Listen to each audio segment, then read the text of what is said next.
may ginawang pagdinig. At sabi ng iba, hindi lang pagdinig, may coaching pa nga na ginagawa. At ito parang, sabi ng iba, ito raw yung tunay na issue. Sabi naman ng iba, mukhang tinatarget. Yung nasa House Prosecution Panel at may inililigtas na dating isinangkot. Pero mukhang nakaligtaan banggitin ng pangalan doon sa kanilang recital noong nakarang araw. Well, yun po yung malinaw sa bahagi po ng House Prosecution Panel. Talaga pong yung pong pagpupulong nung pong nakaraan ay targeted to discredit the House Prosecution Panel para pag lunsad nung pong trial, meron pong credibility questions hanging over the prosecution. Pero balikan ho natin yung pong kwento ng mga Marines. Halimbawa na lang po sa akin, nung Feb po lumabas yung affidavit, pero minsan hindi ako nabanggit sa listahan po na yon. Hindi ba? At i-reiterate ko today, I was never mentioned in that affidavit at parang hinabol na lang yung pong pangalan ko during that meeting with the 18 Marines. Kahit kailan, kahit saang panahon, kahit saan mang lugar, wala po akong natanggap na maleta. At hindi ho makakapigil yung pong ganito pong slander laban sa House Prosecution Panel sa pagtutuloy sa paglalantad ng katotohanan sa Senate Impeachment Court proceedings. Impeachment trial is coming. At kahit ano pa ho ibato ng 18 Marines at kung sino man ho na sumusuporta sa pangalawang Pangulo, tuloy po yung impeachment trial, we will not be deterred. The evidence will be presented on the bank accounts, on the AMLAC transactions, on each and every piece of evidence needed to convict the Vice President. Kung sa mga nakapanood ng kanilang pagpupulong ngayon, parang impeccable ang memory. Sabi nga ng iba ano kayang iniinom na bitamina ng mga nagpapakilalang ex-Marines? Kasi memoryado pati yung PEXA. Samantalang tayo, yung inulam natin 3 days ago, di natin maalala With that, hindi ba, ano sa palagay nyo, dalawang plano nating abogado, hindi ba sa testimonya na kumpleto yung oras na lang hindi binanggit, yung PEXA at kung saang lugar, madaling i-debunk yun kung hindi nagsasabi ng totoo? Tama ho yun. Actually, ang pinakamahalagang tanong, and the nation will have to confront the 18 ex-Marines or ex-bodyguards on this question. Nandoon ho sa affidavit, pangalan ng ilang mga senador na sangkot po sa supposedly bigayan po ng maleta. May pangalan, may address. Noong pong pagdinig, ni kahit anong pangungusap, hindi ho nababanggit. Ito pong ilang mga senador po na nakalagay sa affidavit. Hindi ho ba? Hindi ho ba dapat ang ginawa roon, inusisa ang bawat detalye ng affidavit. Pero dito sa mga partikular na mga personalidad po na ito, mga senador, may address. Andun pa nga yung isa sa pagdinig mismo. Hindi ho nakompronta yung po mga bodyguard po na ito. So, tingin ko doon pa lamang po, dapat makapag-latag na ho ng tanong doon sa ano ba yung motibo at ano ba yung kredibilidad nito pong 18 bodyguard po na ito ni former Congressman Zaldico. Dito lang sa issue ng 18 Marines, no? I don't even want to label them 18 Marines, 18 bodyguards. Hindi nga natin alam, di ba, kung ano ba talaga sila. Hindi ba, una, a lot of them, at least 4 of them nga, wala raw talagang track record of service sa ating sandataang lakas. Una. Pangalawa, some of them were dishonorably discharged by the armed forces of the Philippines. So doon pa lang sa kasinungalingan na lahat sila mga Marines, para bang nagsinanilbihan sa bayan, medyo iffy na tayo doon, no? Doubtful na tayo doon sa kredibilidad nila. Pangalawa, nagkabuhol-buhol na yung kwento mula sa poll, no? Sabi nga, di ba, logistically impossible. Ang pinag-uusapan is around 800 plus billion ang sinasabi. Kahit na magsalansan alam niyo po, kung magbibilang po tayo ng 100,000 ngayon, iisa-isahin natin. Siguro naman binilang nila kada bundle ng pera. Di ba? Bago nila ilagay kung saan man. Magbilang tayo ng 100,000 lang ngayon, it will take us around 30 seconds to a minute. Depende kung gano'ng kakabilis, no? Kung bibilangin mo yan, ipapack mo yan, isasalansan mo yan doon sa computation ni Senping Lacson, kahit na 24/7 tayo, 800 plus billion, 800 plus metric tons ang isang truck, ilan ba? 2 tons? No? Hindi ka matatapos hanggang 2020 kahit 24/7 ka rin tatrabaho with around 40 people Diba? So kahit tayo dito lahat magbilang hanggang mamayang hapon, no? Buti sana kung iisa-isahin natin yan kung maka 500 billion tayo. Diba? At saka sa mo ilalagay lahat yon, ilang maleta yon. So it is really mathematically, logistically impossible. Tapos naniniwala ba tayo na 800 plus billion na ganun, gumagalaw in cash, no? Truck ng pera, hindi nakita ng AMLC, wala nagsalita, hindi nakita ng intelligence units, hindi nakita ng CIA, hindi nakita ng international community. Tandaan po natin, ang cash monitor, hindi lang ng Philippine government, but by the international community. Natuto na po tayo noong 2001 na ginamit yung mga pera para i-fund yung mga terrorist cells. So walang nagsalita sa buong mundo na track ng pera, billion hanggang 800 plus metric tons sa pinag-uusapan natin ng pera. It just doesn't make sense, no? Pangatlo, kung titignan natin, di ba, yung si Congressman Terry Redon, dinadawit, hindi naman siya congressman. Si Congressman Laila de Lima, kalalabas lang sa kulungan, no? Tapos hindi pa nga congressman, dinawit na raw. So paano siya na-involve sa flood control and hakulong ng 7 taon? Paano nangyari yon? Tapos pagkalabas, kasama na raw siya bigla. Di ba? It's a clear case of discrediting credible people kasi nangunguna sila sa kritisismo dito sa mga Duterte. Si Father Flavi, merong vow of poverty na pare na tumutulong. Talaga? Tumanggap ng pera? ICC, binawit. Talaga, yung mga ICC, yung pinakamatitigas natin na criminal investigators in the world. Na grabe po ang pagsasala ng credibility dyan, ng track record. Hindi ka basta-basta. Tapos tatanggap ng ganyang mga pera all of a sudden, no? And then, kung titingnan mo, si Manny Villar, si Lauren Legarda, kasama daw to sa listahan, bakit hindi na dinidiscuss? At sino ba talaga ang nagte-testify? Si Mark Villar. At sino ba talaga nagte-testify? Parang nagte-testify, mas kabisado pa ni Rodante Marcoleta, yung testimonya ng mga ex-marines, no? O ex-bodyguards, or whatever you want to call them. But what's certain is a lot of them were dishonorably discharged and have a bad track record of telling the truth, no? So, mas kabisado pa, at alam namin mga abogado yan, ni Kong Terry, na hindi pwedeng leading questions. Hindi pwedeng leading questions ang pagtatanong mo kasi it lessens the credibility. Parang tinuturuan on the spot Rehearse na nga, kino-coach pa. Saan ka nakakita ng rehearsed na, kino-coach pa doon sa performance. Performative na nga, tinuturuan pa kung ano yung script. Kahit nga, sabi na, ilang beses naman tayo nakakita ng mga supposed congressional hearings, Senate hearing, di ba? Pwede mo magsalita yung abogado doon? Na parang siya nagte-testify? Bakit si Attorney Baligot na nagte-testify? Bakit hindi niya pa mag-get yung acts together? Yan, sabi ni Attorney Baligot, baka 40 million. Hindi, baka 80 million. Teka lang, mahina ako sa math. Mga 40 million, tapos sabihin mo na, 200 plus million a week. Sabihin mo na, di mga around 800 plus billion. Pwede ba yun sa korte? Gaganon ako sa korte, sabihin ko, Your Honor, sabihin nyo na mga ganito po. Hindi ka na magtestimonya. Hindi, sabi ko nga, kung nasa korte ito ang dali nitong i-cross and ang asarap nitong i-cross examine kasi alam mong sinungaling, no? Bakit ginagawa at bakit pinatawag yung supposed Blue Ribbon Committee hearing na yan? Bakit sila nagmamadali ng mga oras na yon? Bakit? Kasi alam nila this will not stand in court, which is why they need Alan Peter Cayetano's Facebook Live. Diba? Kaya kailangan nila ipakita sa media para lang i-pollute yung mga utak natin, i-divert na naman yung attention from the real issue. The real issue here is the Senate as an institution is not performing because of what's happening, yung theatrical. At again, this is an attempt to block accountability insofar as the impeachment is concerned, insofar as Sara Duterte is concerned. So inherently, nagkakabuhol-buhol lahat yung mga kwento, hindi malinaw, talagang halata mong sinungaling, rehearse, walang credibility yung mga witnesses, and this is just a clear attempt to divert us from the real issues. The real issues, yung confidential files dinakaw, di ba? But yung mga totoong issue na hindi nagpe-perform yung Senado as of the moment because of all these theatrics. Okay. Anong narinig ng isang matandang congressman, yung pangalan niya, sumugod siya. Anong take mo doon na Attorney Dino nung nagsalita si Congressman Alvarez at pinumpronta yung salaysay laban sa kanya? Nakakatawa, di ba, consistent yung rhetoric niya doon sa nangyayari kay Kong Terry tsaka kay Kong Laila.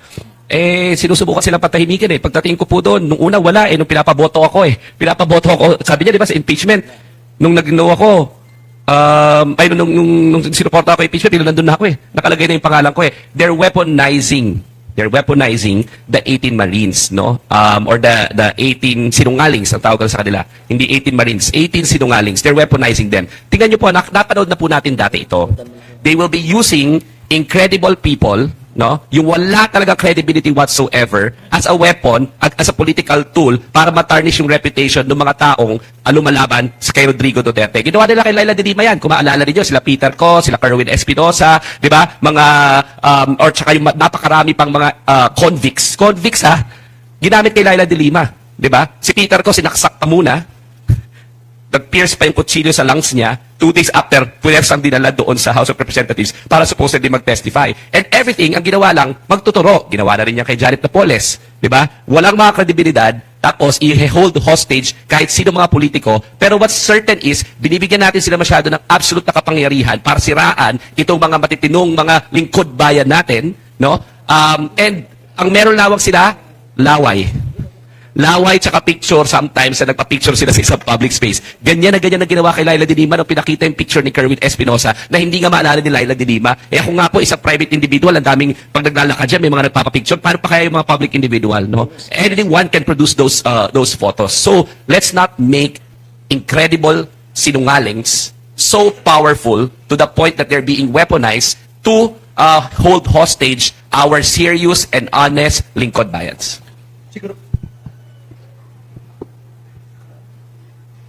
Siguro bago magtuloy, very important ho, at this is a challenge to the 18 former bodyguards, no? Magpakita sila doon sa Monday Blue Ribbon Committee hearing ni Blue Ribbon Chair Erwin Tulfo. Ulitin po nila lahat ng mga binanggit po nila nito pong nagdaang pagpupulong. Kasi yung pong meeting sa Lunes will be made under full secretariat, will be made under oath. No? Kasi ito naman po yung talagang aktual na pagpupulong.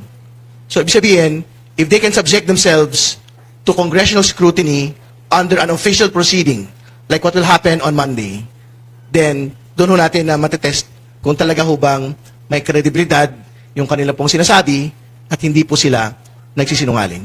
Pag hindi ho sila sumipot doon, eh malinaw na malinaw, wala hong kredibilidad, purong kasinungalingan po yung ginawa po nung pong nagdaang pagpupulong. Ako naman ang challenge ko doon sa doon sa 18 sinungalings, no. Ang problema po kasi is ginagamit po kayo. Ang question is hanggang saan po kayo gusto magpagamit kasi alam niyo po, may kaso na po tayo ha, nakasuhan na po kayo. Ilan na po dyan sa perjury niyo at pagsisinungaling ninyo at online cyber libel ninyo. Kayo po yung makakasuhan ng personal pero nagpapagamit po kayo kala Alan Peter, kala Rodante Marcoleta.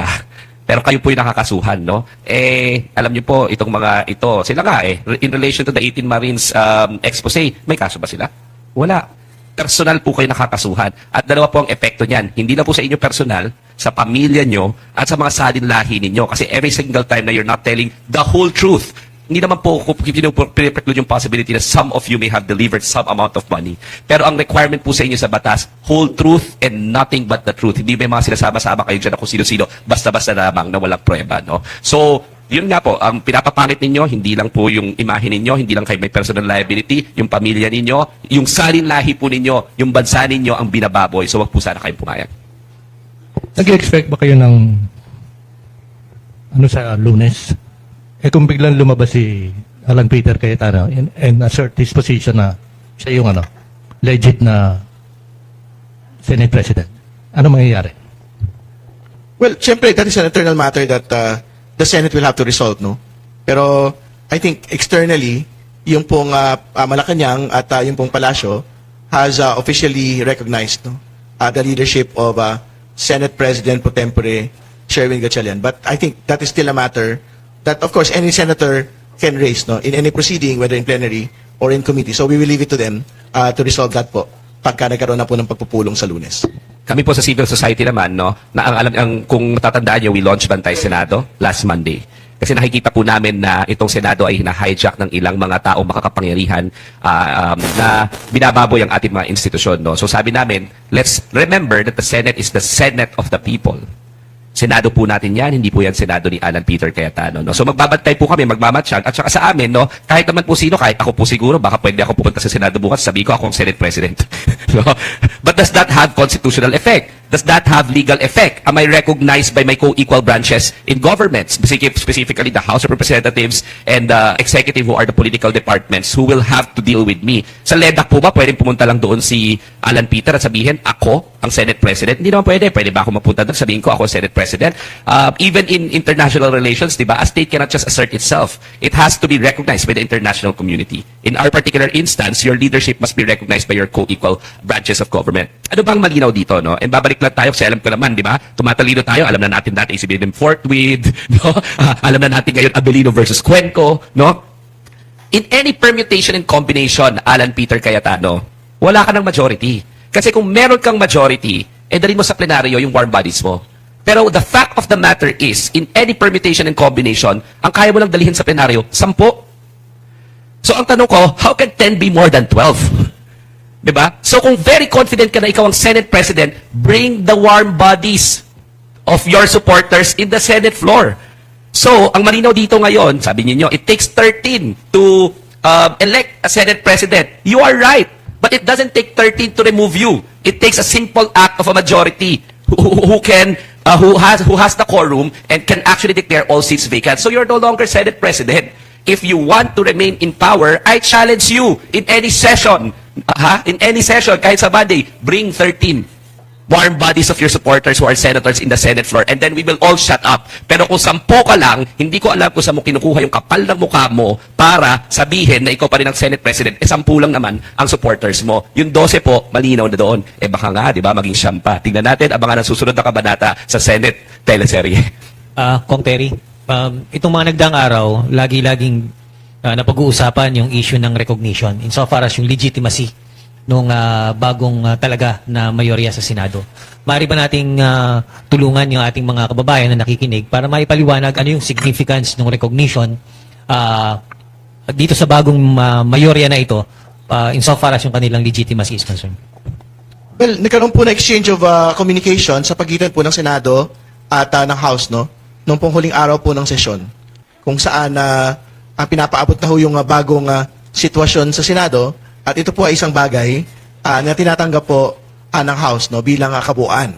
So, so ibig sabihin, iisa lang ho yung talagang haharapin ng po House leadership doon sa iba't ibang mga kapulungan at mga official functions, katulad halimbawa na nabanggit na yung mga LEDAC, katulad halimbawa doon sa mga bicameral conference committees, kung saan may mga particular na mga miyembro na itatakda. No? So, ibig sabihin, yan po yung meron pong real impact. And more importantly, doon po sa Senate Impeachment Court, ang sabi na po ng lead prosecutor ng House Prosecution Panel, si Congresswoman Jervil Luistro, talagang ang kanya pong haharapin, ang amin pong haharapin na presiding officer ay wala pong iba kundi si Senate President pro tempore Sherwin Gatchalian. Pagka ho nag-reconvene yung pong Senate Impeachment Court via the trial date. Merong suggestion na to resolve yung impasse sa Senate. Magkaroon ng special session to be called by no less than President Marcos, Jr. Ano mangyayari sa special session na yun? How will that operate or conduct business? Solve yung issue. Wala naman kayong pagtutol doon sa pagkakaroon po ng special session na ipapatawag po ng Pangulo. No? So, syempre, dahil ang Kongreso naman po ay both House and the Senate, syempre sa bahagi po namin, we will also need to convene. No? But I think this is really more for the Senate because of yung pong mga delayed measures in the last couple of weeks. No? So, of course, that is something that the House will support. And hopefully, that is something that will also resolve nga po the leadership matter with definitiveness. No? Kasi gusto natin po talaga malaman na ano na pa talaga yung po aktual na sitwasyon dito po sa lideran. But as far as the Palace and the House is concerned, we are acknowledging the leadership of Senate President pro tempore Sherwin Gatchalian. Kung sa pangyayaring ito, parang stalemate sa Senado. Pero nagpa-function ng gobyerno, nagpa-function ng bansa. Ito ba'y parang pinakita ng Senado sa ngayon na pwede palang tamakbong bansa na wala kayo eh. So you're not that relevant. Wala ako sa posisyon pang sabihin yun, bilang bahagi po ng kabilang House, no? The Senate will really have to resolve that particular matter among themselves. Ito po sa special session, bago ako sumagot siya, no? Sa special session muna, no? Basahin ko lang yung statement natin. For weeks, the Senate of the Philippines has been consumed by political drama called Senate Serye or Senate Flix, directed and starring Senator Alan Peter Cayetano, a disgraced senator. Because of this Senate Serye, Senate's work has been stymified and stifled that have effectively paralyzed one of the country's most important democratic institutions.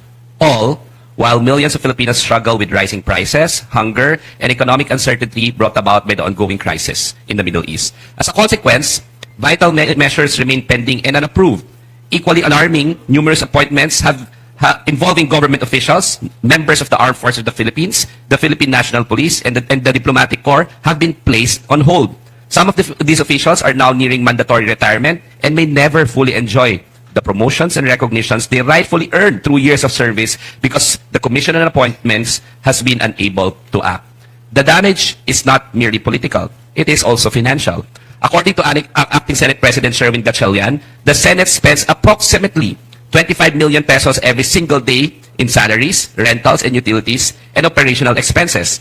The Filipino people are paying for a Senate that has been prevented from fully doing its work. Tayo po yung nagbabayad ng kanilang palabas at teleserye sa Senado. 25 million pesos almost every day.